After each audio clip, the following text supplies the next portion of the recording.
Welcome back to my channel Arushi Saha লাইফস্টাইলে। আশা করছি তোমরা সকলেই খুব ভালো আছো, আমিও খুব ভালো আছি।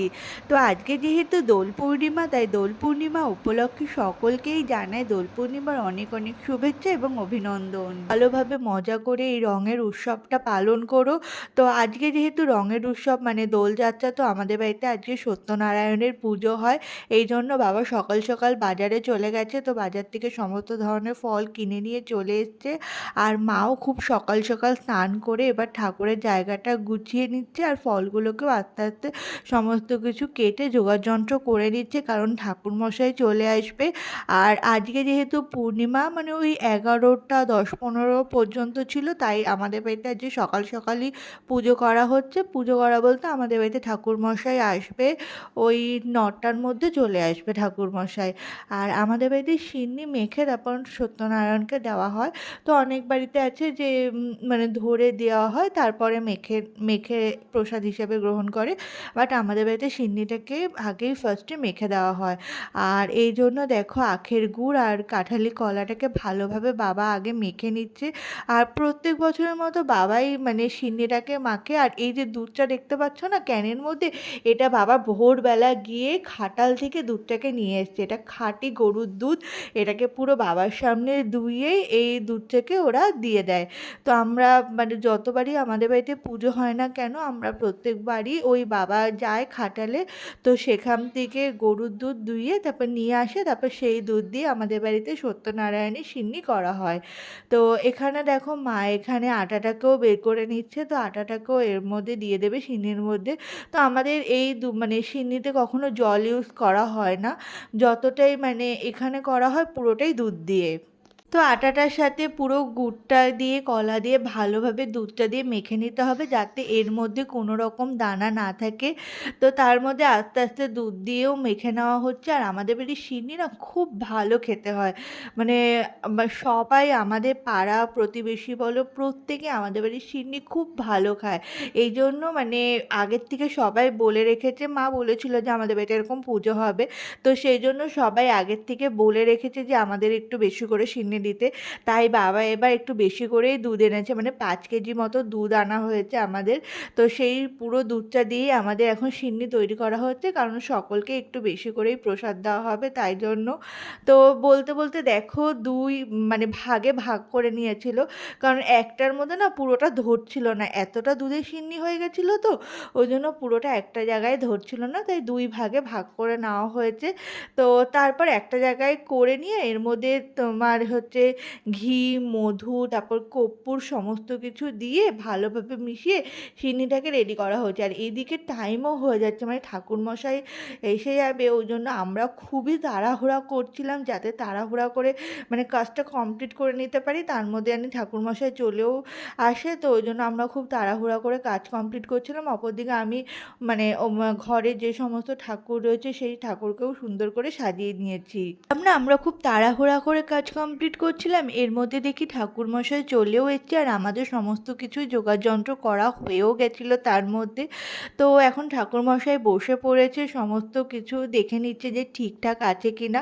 তো তারপর ঠাকুরমশাই বসে পড়েছে পুজো করার জন্য। এখানে নারায়ণ ঠাকুরকেও নিয়ে এসছে, এবার নারায়ণ ঠাকুরকে ঠাকুরমশাই স্নান করিয়ে নেবে, মানে এটাই আমাদের বাড়িতেই ফার্স্ট পুজো হচ্ছে, ওই জন্য নারায়ণকে ফার্স্টে ভালো করে স্নান করিয়ে নেবে। তো উনি দেখো তোমরা যে উনি এবার মানে যে সমস্ত রিচুয়ালসগুলো আছে সেগুলোকে আস্তে আস্তে করে নেবে। তো আমিও পিছনে বসেছিলাম, তো দেখছিলাম ওনার পুজো পাঠ, আর উনি খুব ভালো পুজো করে। আর যেহেতু আমাদের অনেক বছরের পুরনো ঠাকুরমশাই মানে চেনাশোনা, তো ওই জন্য উনি খুব মানে নিজের মতো করে পুজোটা করে আর খুব ভালো পুজো করে। তো এরকম আমাদের বাড়িতে দেখে ওনাকে অনেকেই আমাদের পাড়ার থেকে কন্ট্যাক্ট করেছে, তো এখন আমাদের পাড়ায় অনেকগুলোই উনি পুজো কমপ্লিট করে। আর এইসব দিনে না ঠাকুরমশাইদের খুব চাহিদা হয়ে যায়, কিন্তু ইনি এত ভালো পুজো করেন যে মানে অনেকক্ষণ ধরে টাইমের সাথে সাথে উনি পুজোটাকে কমপ্লিট করে, মানে কোনো তাড়াহুড়া করে না বা কিছু করে না, যতটা টাইম নিয়ে পুজো করার দরকার তো ততটা টাইম নিয়ে উনি পুজোটা কমপ্লিট করে। এদিকে দেখো তোমার যে ঠাকুরটাকে উনি নিয়ে এসেছিলেন সেটাকে দুধ দিয়ে ভালো করে স্নান করিয়ে নিচ্ছেন।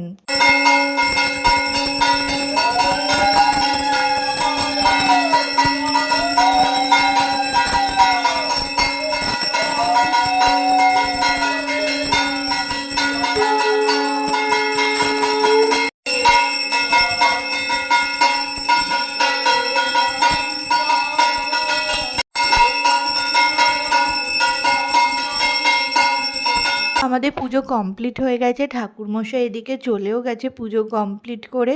তো ওনার অন্য জায়গায় আবার পুজো রয়েছে, তো আমি এখানে বসে পড়েছি কারণ সিন্নি যেহেতু হয়েছে, তো এবার একটুখানি খেতেই হবে প্রসাদ। তো এবার ঠাকুর একটুখানি খেয়ে নিক, আমরা সরে যাব, তারপর আমরাও বসে পড়বো সিন্নি খাওয়ার জন্য, কারণ আমার সিন্নি খেতে খুব ভালো লাগে। কাদের কাদের সিন্নি খেতে ভালো লাগে তো আমাকে কমেন্টে জানিও। অপরদিকে দেখো আমি কি করেছি, যে আমাদের ঘরে যে সমস্ত ঠাকুর আছে সেই ঠাকুরকে আগেই সাজিয়ে রেখেছিলাম, এবার এদেরকেও খেতে দিয়ে দিয়েছি। তো সুন্দর করে সাজিয়ে নিয়েছি, আজকে যেহেতু দোল তাই। তো তারপর আমি নিজেও বসে পড়েছি প্রসাদ খাওয়ার জন্য। তারপর আমি জাস্ট প্রসাদ খেয়ে নিচে নেমেছি, আমার ভাই মানে ভাই সে আমাকে জোর করে বাইরে টেনে নিয়ে গিয়ে মুখের মধ্যে এক গাদা সেই রং মাখিয়ে দিয়েছে। এই যে এটা হচ্ছে ভাই আর ওটা হচ্ছে মামার ছেলে। তারপর আমাকে যেহেতু মুখের মধ্যে রং মাখিয়েছে, আমি ওদেরকে ছেড়ে দেবো?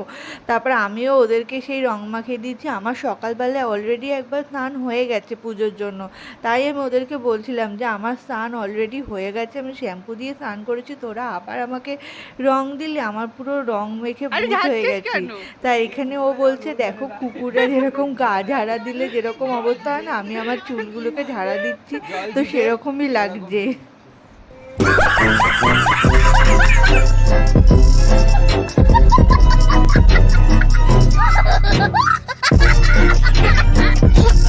তারপর ভাই আবার আমাকে ডেকে নিয়ে এসছে, আমি আর রং মাখবো না, এবার তুই দাঁড়া আমি তোকে রং মাখাবো। বলে কি হ্যাঁ হ্যাঁ তুই আমাকে রং মাখা। তো ওই জন্য ও শান্তশিষ্ট হয়ে দাঁড়িয়ে রয়েছে, আমি ওকে পুরো সেই মেকআপের মতো করে রং মাখিয়ে দিচ্ছি। বলে এবার তো তুই আমাকে শান্তি করে রং মাখলি, দাঁড়া এবার আমি তোকে রং মাখাবো। যেই বলেছে আমি তো ভয়ের চোটে দেখো এখানে দৌড় দিচ্ছি যে না না আমাকে রং মাখাস না। আর ও তো রং মাখিয়ে ছাড়বে, সে আমার পায়ের ওপর পাড়া দিয়ে বলে তুই দাঁড়াবি না মানে তোকে রং মাখতেই হবে। পুরো রং মাখিয়ে দেখো আমার অবস্থা পুরো ভূত করে দিয়েছে। বলে এবার তোকে বেশ সুন্দর লাগছে দেখতে। যেই বলেছে এবার আবার আসছে, দেখো এবার আমার মাথার মধ্যে সব রঙগুলোকে দেবে। আমি যেই বলেছি আমি মাথায় তো শ্যাম্পু করেছি, বলে দাঁড়া তোর মাথাটা একটু ভালো করে শ্যাম্পু করে দিচ্ছি। তারপর এখানে মামার ছেলে মানে এই ভাইকেও ভাই আবার রং দিয়ে ভূত করে দিচ্ছে।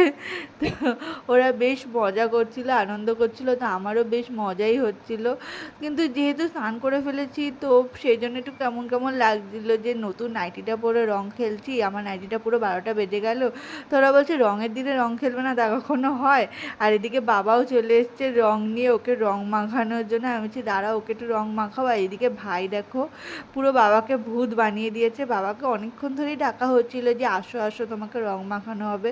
তো বাবা কিছু কাজ করছিল, যেহেতু পুজো হচ্ছে সব বাড়িতে প্রসাদ দিতে হচ্ছিল, তো বাবা আর মা মিলে সেগুলোই দিচ্ছিল। তো এই জন্য বাবা আসতে পারছিল না, এবার মাও ভিতরে কাজ করছিল, তা মাকেও ডেকে আনা হয়েছে যে বাইরে আসো এবার তোমাকে রং মাখাবো।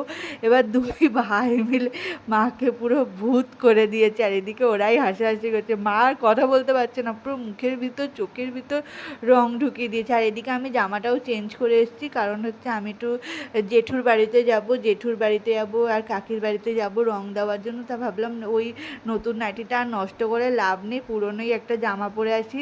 তো আমিও মাকে একটু রং মাখিয়ে একটু বলছি দাঁড়াও আমি তোমাকে সুন্দর করে ফেসিয়াল করে দিচ্ছি, বলে আমিও একটু মাকেও রং মাখিয়ে দিলাম।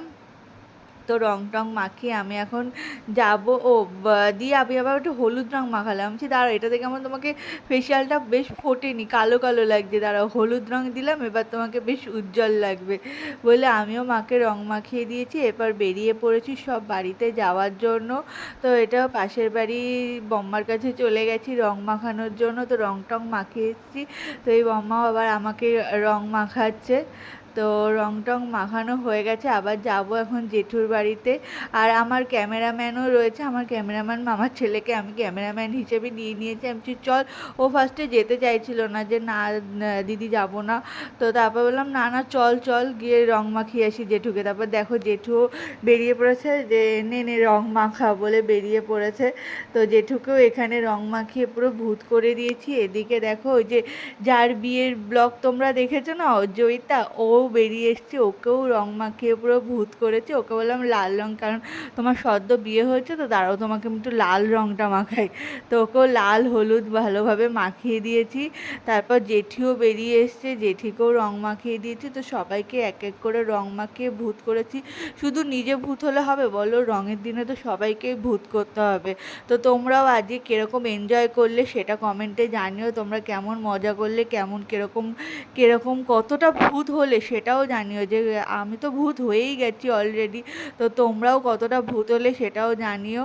তো এখানে ক্যামেরাম্যানকে বলছি যে যা তুই গিয়ে একটু জেঠুকে রং মাখা। তো ক্যামেরাম্যান হচ্ছে আমার ভাই, তো ভাইও জেঠুকে রং মাখিয়ে দিয়ে চলে এসেছি আমরা পাশের বাড়িতে, মানে নেক্সট যে বাড়ি সেই বাড়িতে চলে এসেছি। এটা হচ্ছে কাকু, তো কাকুকেও রং মাখিয়ে দিয়েছি। কাকুদেরও সকালে স্নান হয়ে গেছে, যেহেতু সবাই আজকে পুজোটা করেছে না, ওই জন্য ম্যাক্সিমাম সবারই সকালবেলা স্নান হয়ে গেছে। আর কাকু আর আমার বাবা হচ্ছে দুই বন্ধু, তো ওই জন্য দুই বন্ধু কোলাকুলি করে নিচ্ছে। আর এদিকে কাকি যেই আমাদের দেখেছে আমরা এসছি, ভয়ের চোটে তাড়াহুড়া করে ভিতরে গিয়ে দরজাটা দিয়ে দিয়েছে। আর আমি সেই দেখে দৌড় দিয়েছি যে কাকিকে তো এবার রং মাখাতেই হবে। তো ভয়ের চোটে দরজা আর কিছুতেই খুলছে না।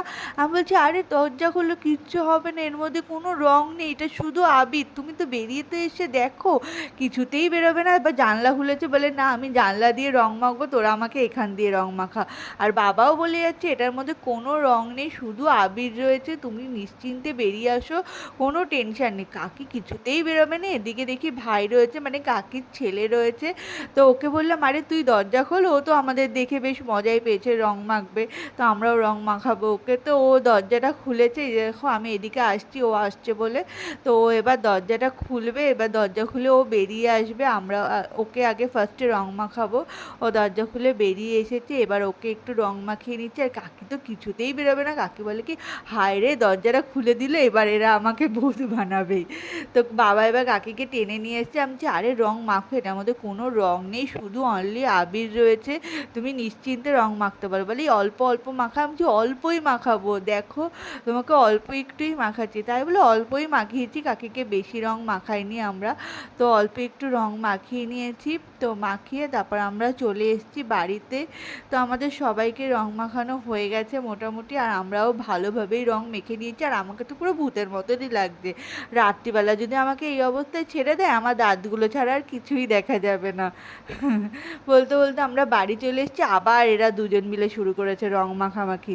আর ভাই এখানে বলছে কি, এই দেখো ভাইয়ের এক্সপ্রেশন, বলছে আমাকে একটা পার্টির নাম নিয়ে বলছে, বলে কি আমাকে নির্ঘাত ওই দলের লোক লাগছে। আমি বলছি হ্যাঁ তোকে তো সেরকমই লাগছে। সেই বলে আমরা হাসি হাসি। আর মা না সবে মুখটা ধুয়ে এসছে, তাই ও আবার মার মুখে গিয়ে রং মাখিয়ে দিয়েছে। তারপর মারা চলে গেছিলো এক জায়গায়, নেমন্তন্ন ছিল তো সেখানে। আর সেখানকার গোপাল ঠাকুরগুলোকে তোমরা জাস্ট দেখো, অবাক হয়ে যাবে। আর যা সুন্দর লাগছিল এই জায়গাটা, তো তোমাদের সাথে আর না শেয়ার করে পারলাম না, সত্যি অপূর্ব সুন্দর লাগছিল। তারপর আমি বসে পড়েছি দুপুরের খাবার নিয়ে। তো আজকে খাবারে ছিল বিরিয়ানি, তো বিরিয়ানি নিয়ে বসে পড়েছি। তো খাবারটাও জাস্ট অসাধারণ হয়েছে। তো চলো খাবারটা খেয়ে নিই, কারণ অনেকটাই বেলা হয়ে গেছে আর অনেকটাই দেরিও হয়ে গেছে খেতে খেতে। আর তার সাথে ছিল কোল্ড ড্রিঙ্কস, তো সেটাও খেয়ে নিয়েছি। তো খেয়ে আজকের ব্লগটা এখানেই শেষ করে দিচ্ছি। ভিডিও ভালো লাগলে লাইক কমেন্ট শেয়ার অ্যান্ড চ্যানেলটিকে সাবস্ক্রাইব করে দিও।